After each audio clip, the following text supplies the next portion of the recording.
60 రోజుల్లో మీతో ఇంగ్లీష్ అద్భుతంగా మాట్లాడిస్తాం. వెంటనే కాల్ చేసి జాయిన్ అవ్వండి. నమస్తే రమ్మగారు. నమస్తే జయ. రమ్మగారు, మనము 16 రాత్రులని కొత్త సిరీస్ చేస్తున్నాము. 2 రాత్రులు అయిపోయినాయి. మూడో రాత్రి.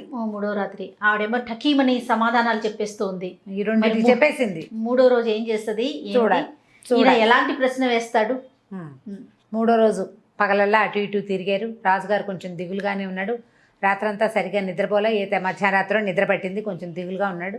సరే తిరిగారు, ఉద్యానవనంలో తిరిగారు, కబుర్లు చెప్పుకున్నారు. మంచి కథ ఆలోచించు, సమాధానం చెప్పకుండా చెయ్యాలి నువ్వని దీనిదికి కొంచెం ప్రోత్సహించాడు. సరే సాయంకాలం వెళ్ళారు. వీళ్ళు వెళ్ళిన కాసేపటి కదా వెంటనే వచ్చేసింది ఆవిడ. వచ్చేసేసింది. ఈయనకేసి కొంచెం సానుకూలంగా చూసింది అన్నమాట. ఉత్సాహంగానే చూసింది. చక్కటి అలంకారాలు, ఎంత అత్యద్భుతమైన బట్టలో, అసలు మైమరిచిపోయేలాగా ఉండే సౌందర్యవతి. దాన్ని తగ్గట్టు ఇప్పుడు చూడు చక్కగా అందంగా ఉన్నవాళ్ళు మంచి బట్టలు కట్టుకుంటే ఇంకా ఇంకా బాగా కనిపిస్తారు, బ్రైట్గా కనపడతారు. ఆవిడకి ఏంటంటే పైభాగం అంతా తళుకులింతు, బ్లౌజులు అవి బాగా మెరిసిపోయేవి, ముదురు రంగు చీరలు, దానికి తగినటువంటి ఆభరణాలు అవి పెట్టుకుని చాలా బ్రైట్గా ఉంటుంది. సరే ఆవిడ వచ్చింది రాజుగారికేసి కొంచెం సాభిప్రాయంగా వచ్చావా అన్నట్టు చూసింది. సరే ఈయన కొంచెం ఉత్సాహపడ్డాడు. ఆవిడకేసి చూస్తూ కూర్చున్నాడు. ఆయన తనకేసి చూస్తున్నాడని ఆవిడకి తెలుసు. మామూలుగా ఆడవాళ్ళు ఏం చేస్తారు, అవతల వాళ్ళు తనకేసి చూస్తారు, ఒకసారి చురుకుని చూస్తుంటారు. ఇట్లా ఏంటి తినేస్తున్నట్టు చూస్తున్నాడు దుర్మార్గుడు అలా అనుకుంటారు. ఆవిడ ఏం లేదు, ఆయన చూడనిస్తోంది. ఆయన తన వైపు చూస్తున్నాడని, తన వైపే చూస్తున్నాడని తెలుసు ఆవిడికి, కానీ మాట్లాడటలేదు. తను మాత్రం దీనిది వైపే చూస్తోంది, రాజుగారి వైపు చూడటల్లా. సరే దీనిది కొత్త కథ మొదలుపెట్టాడు. ఇప్పుడు ఏం చెప్తున్నాడంటే, ఒక ఊళ్ళో 2 స్నేహితులు ఉండేవాళ్ళు. కుటుంబాలు లేవు వాళ్ళకి, కాస్త కలిసి ఒక చోట పెరిగారు. వీళ్ళిద్దరూ ఏమిటంటే నిజానికి ఒక జాతి వాళ్ళు కాదు, కానీ కలిసి ఉంటున్నారు. ఒక కుటుంబం వాళ్ళు కాదు. ఒకళ్ళు ఎట్లా ఉండేవాళ్ళు అంటే దగ్గర పోలుకుంటుంది, కవల పిల్లల్లాగా కనపడేవాళ్ళు. సమానమైన ఎత్తు, ఒకటే రంగు, ఒకటే రకమైన హెయిర్ స్టైలు. పాత రోజుల్లో హెయిర్ స్టైల్స్ డిఫరెంట్గా దువ్వుకోట అవి ఉండేవి కాదుగా, ముందు నుంచి వెనక్కి జులపాల్లాగా ఉండేవి.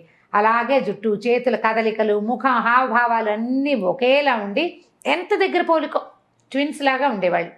భగవంతుడు ఎక్కడో పుట్టిన వాళ్ళని ఇట్లా పుట్టించాడని చెప్పుకుంటూ ఉండేవాళ్ళు.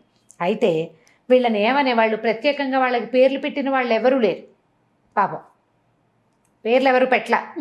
ఊళ్ళో వాళ్ళు మాత్రం బింబ ప్రతిబింబులు అనేవాళ్ళు. ఒకడు బింబము, రెండో వాడు ప్రతిబింబము, బింబుడు ప్రతిబింబుడు. ఈ బింబ ప్రతిబింబులు ఇద్దరు కలిసి హాయిగా తిరుగుతూ ఉండేవాళ్ళు. ఎక్కడికైనా వెళ్తే జంటగా వెళ్ళేవాళ్ళు. ఎంత బాగుండేదో, జీవితం చాలా బాగుండేది వాళ్ళకి. అయితే ఇట్లా ప్రత్యేకంగా ఉండటంతో వీళ్ళు జులాయిగా లేరు.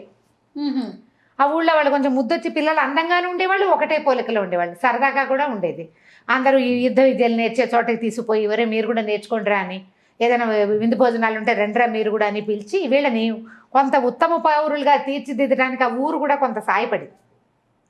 వాళ్ళు బుద్ధిమంతులుగా ఉండేవాళ్ళు. అయితే క్రమంగా కొంతకాలం ఇట్లా గడిచింది. అయితే ఆ పక్క ఊళ్ళో ఒక మంచి సంపన్న గృహస్థు ఒక ఆయన ఉన్నాడు. ఆయనకి ఒక చక్కని చుక్క అందమైన పిల్ల, సౌభాగ్యవతి, బాగుండేది. అయితే ఇందులో బింబుడు ఉన్నాడు కదా, వాడు ఒకనాడు ఎవరో వెళ్తుంటే వాళ్ళకి సహాయంగా వెళ్ళటం కోసం వాళ్ళతోటి వెళ్ళి ఆ పక్క ఊరు వెళ్ళాడు. ఆమెను చూసేసరికల్లా చాలా నచ్చింది అమ్మాయి అతనికి. నచ్చి క్రమంగా వాళ్ళ అదే ఊరు పదే పదే తిరిగి మెల్లిగా అమ్మాయితో మాట్లాడి, ఆ అమ్మాయి కూడా తను నచ్చానని తెలుసుకుని వాళ్ళ నాన్నతో, వాళ్ళ అన్నయ్యతో, వాళ్ళ చుట్టాలు పగాకలతో అందరితో జనరల్గా ఇప్పుడు మగపిల్లలు చేసేది ఫ్రెండ్షిప్లు చేశారు. వాళ్ళు కూడా ఏమంటున్నారంటే, ముందు వెనక లేదు, ఆస్తిపాస్తి లేదు, లేకపోతే పోయింది, మనకుంది, పిల్లాడు బాగున్నాడు కదా, అమ్మాయి కూడా నచ్చాడు, ఏదైనా పెద్ద ఉద్యోగం వేయించేసుకుంటే సరిపోతుంది అనుకున్నారు. అనుకుని పెళ్లి సంబంధం కుదుర్చుకున్నారు. తాంబూలాలు పుచ్చేసుకున్నారు, పెళ్లి సంబంధం కుదుర్చుకున్నారు. ఈ బింబుడు ప్రతిబింబుడు కలిసి ఉండేవాళ్ళు, కానీ ఎప్పుడు ఈ వ్యవహారంలో ప్రతిబింబుడు లేడు. బింబుడు ఒకటే తిరిగాడు. కొత్తల్లో అలాగే చేస్తారు చూడు. ఎప్పుడైతే పెళ్లి సంబంధం కుదిరిపోయిందో అప్పుడు ప్రతిబింబుడికి చెప్పాడు, పక్క ఊళ్ళో ఉన్నటువంటి వ్యాపారస్తుడి కుమార్తె సౌభాగ్యవతితో నా వివాహం కుదిరింది అని చెప్పి ఆ అమ్మాయిని చూపించేశారు. కల ప్రతిబింబుడికి కష్టం వేసేసింది. అవురవురా, వీడు నేను ఒకేలా ఉంటాం కదా, వీడికెందుకు ఇలా అదృష్టం పట్టాలి? పిల్ల అందగత్తే కాదు, నాన్నకి డబ్బులున్నాయి, ఒకతే పిల్ల, ఎంత కాదన్నా అల్లుడికి అరణంగా బోళ్ళు ఇస్తారా? వీడు దశెత్తుకుంది వాడికి. నేనేమిటి ఇలాగే ఉన్నాను, కుళ్ళు వచ్చేసింది. చాలా కుళ్ళు వచ్చేసింది. ఎలాగైనా ఆ అమ్మాయిని అవైల్ చేసేయాలి.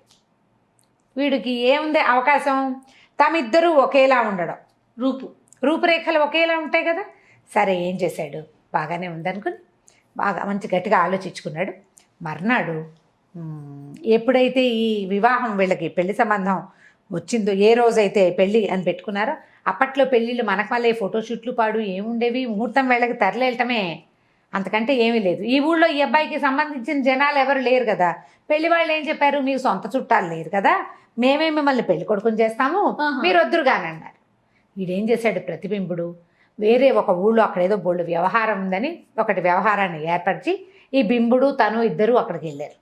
వెళ్ళాక వాడిని అక్కడే ఉండాల్సిన పరిస్థితి కల్పించి తను తప్పించుకున్నాడు. వాడు అక్కడ ఇరుక్కుపోయాడు. ఓహో, వీడు వెళ్ళిపోయాడు అనుకోవాలా, బింబుడు ప్రతిబింబుడు వెళ్ళిపోయాడు అనుకోవట్లా, ఉన్నాడనే భావిస్తున్నాడు. ఉన్నాడనే భావించాడు చూశాడు. వీడేం చేశాడు, ఆగ మేఘాల మీద అంచెగుర్రాల మీద పెళ్లివారింటికి తరలొచ్చేశాడు. వాడెవడో వాడే పెళ్లి కొడుకు అనుకున్నారు వాళ్ళు. చక్కగా తలంటోయించేశారు, పొద్దున్నే మంగళ స్నానాలు చేయించేశారు. తర్వాత కాశీయాత్ర గిట్ర బోల్డ్ వ్యవహారాలు ఉంటే బోల్డ్ అన్ని రిచువల్స్ ఉండవు పెళ్లిలో. ఎన్నుంటాయి వేడుకలన్నీ జరిగిపోయినాయి.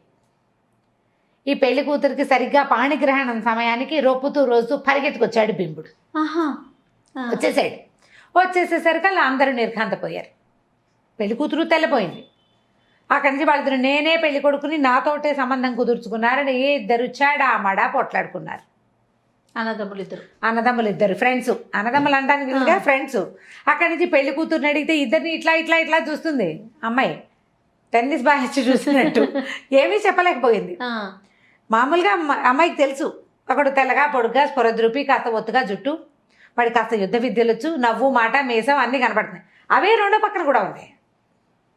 వీడు కాదు వీడు అని చెప్పడానికి ఏముంది. ప్రజలంతా నిర్ఘాంతపోయారు. ఏం చేయాలో పెళ్ళి ఆగిపోయింది. ఇప్పుడు మొత్తానికి ఆగిపోతే కన్యాదాతకి పరువు నష్టం, పిల్లకి మళ్ళీ పెళ్లి కాదు.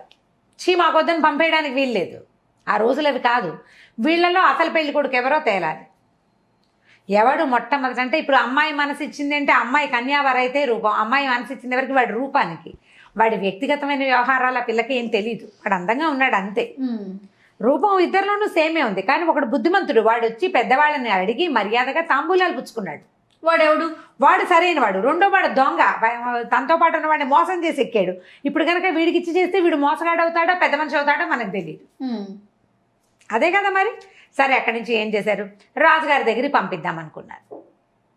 ఈ అమ్మాయిని పెళ్లి కొడుకులు ఇద్దరిని రాజుగారి దగ్గరికి పంపించారు. సరే ఒక 2 రోజుల తర్వాత అమ్మాయికి సౌభాగ్యవతికి బింబుడికి వివాహం జరిగిపోయింది. తర్వాత కథ సుఖాంతమైంది. ప్రతిబింబుడిని జైల్లో పెట్టారు. ఇప్పుడు మన దీనిది అడిగాడు, వీళ్లలో బింబ ప్రతిబింబుల్లో ఇద్దరిలో అసలు పెళ్లి కొడుకు ఎవరు అనేది ఎట్లా నిర్ధారించుకున్నారు పెద్దవాళ్ళు? ఏం అడిగాడు రాజుగారు, ఎట్లా ఏం అడిగాడు? అడిగేసరికి అప్పుడు ఆవిడేం చెప్పింది, అందులో ఏముంది పెద్ద విశేషం, పెద్ద విషయం ఏం లేదు. ముందు అమ్మాయిని దూరంగా తీసుకెళ్ళి ఉంటారు. తీసుకెళ్ళి అమ్మాయి, నువ్వు బింబుడిని కలిసినప్పుడు అతను ఏం బట్టలు వేసుకున్నాడు, నీతోటి ఏం మాట్లాడాడు, నువ్వు ఎక్కడెక్కడ బింబుడిని చూసావు, ఎక్కడ బింబుడితోటి కలుసుకున్నావు, ఇవెవరికి తెలుస్తాయి? ఈమె ఎప్పుడై ఎవరితో కలిసిందో, ఎవరితో తిరిగిందో, ఎవరితో మాట్లాడిందో, ఎవరిని చూసి మనసు పారేసుకుందో వాడికే తెలుస్తాయి అంతే. ఆ అమ్మాయి చెప్పింది ఒక లిస్ట్ రాశారు. ఈ ఇద్దరు కుర్రాళ్ళని పిలుచుకొచ్చారు. చెరుకో పక్కన వాడినో ప్రశ్నలు వేశారు, వీడినో ప్రశ్నలు వేశారు. ఆ అమ్మాయి చెప్పిన సమాధానాలు వీళ్ళు చెప్పింది సమాధానాలు మ్యాచ్ అయితే, ఎవరితో మ్యాచింగ్ అయితే వాడే పెళ్లి కొడుకు. ఎందుకంటే వాడే మొట్టమొదటి ఈ అమ్మాయి తాలూకు మానస చోరుడు వాడు. వాడే పద్ధతిగా పెద్దవాళ్ళ దగ్గరికి వెళ్ళి తాంబూలాలు పుచ్చుకున్నాడు. రెండో వాడు ఏం చేశాడు, తన తోటి వాడికి వచ్చినటువంటి అదృష్టాన్ని ఎలాగైనా కాజేయాలని దొంగతనంగా వచ్చినవాడు. దొంగకి ఏమి చేయాలి, దొంగకి శిక్ష చేయాలి. పెద్ద మంచి తరహాగా పెళ్లి సంబంధాన్ని చేర్చుకున్న వాడికి పెళ్ళే చేయాలి. కాబట్టి బింబుణ్ణి మొదటి గంటలోనే తెలుసుకున్నారు వాళ్ళు.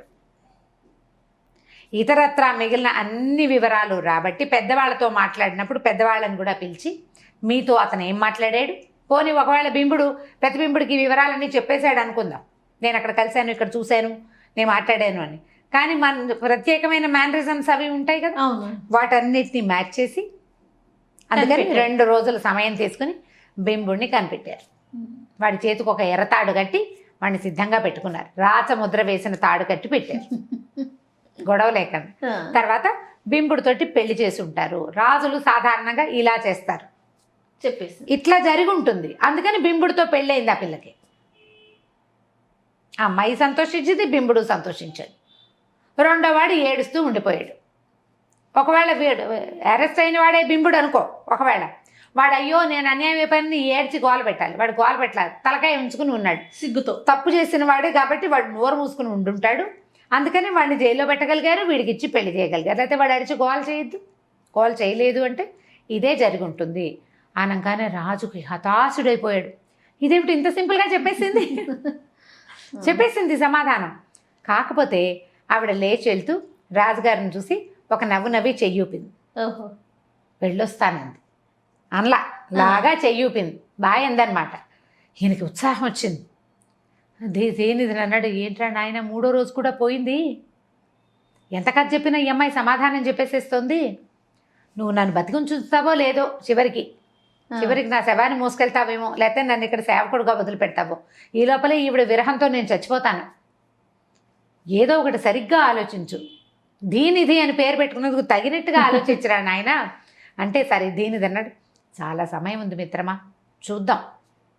కానీ నువ్వు ఒకటి గమనించావా, ఆవిడ నా కథ వింటోంది కానీ ఆవిడ క్రీగంటి చూపు నీ మీద ఉంటే, క్రీగంటి చూపు నేను చూడలేదు అన్నాడు రాజు. నువ్వు ఎందుకు చూస్తావు, నువ్వు ఆవిడని చూస్తున్నావు, మైమర్చిపోయావు.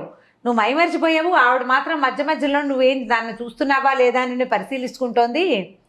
ఇది ఇంకొక రకంగా పరిణమించే అవకాశం కూడా ఉంది, సమయం తీసుకుందావు, నువ్వు కంగారు పడకు అంటే, రాజుగారు ఏం చేయను, ఈ విరహాన్ని ఎట్లా తట్టుకుంటాను అని మెల్లిగా కాళ్ళు ఏడ్చుకుంటూ పోయి ఆవిడ చిత్తరువుని చూస్తూ ఏదో భోజనం చేసి ఆ ఫోటో చూస్తూ పట్టుకుని ఉన్నాడు. 3వ రాత్రి కథ కూడా అయిపోయింది, సమాధానం చెప్పేసింది అమ్మడు. ఇప్పుడు 4వ రాత్రి ఎలాంటి ఒకసారి టఫ్ కావాలి కథలు. ఒక్కొక్క కథ తేలిగ్గా ఉన్నట్టు ఉంటుంది, ఒక్కొక్క కథ టఫ్ అవుతుంది. ఇవన్నీ కూడా ఆవిడ తాలూకు తెలివితేటల మీద ఆవిడ వెంటనే షార్ప్ ఇట్లా చెప్పేస్తుంది ఆన్సర్, టైం తీసుకోవటంలా. కథ చెప్పినంత సమయం ఆవిడ సమాధానం చెప్పడానికి తీసుకోవట్లా. అయితే మనం ఈ మాట చెప్దాం అనుకున్నాను జయ. ఈ కథ రాసిన వారు బులుసు వెంకటరమణయ్య గారు. 1953లో ప్రింట్ అయింది ఇది.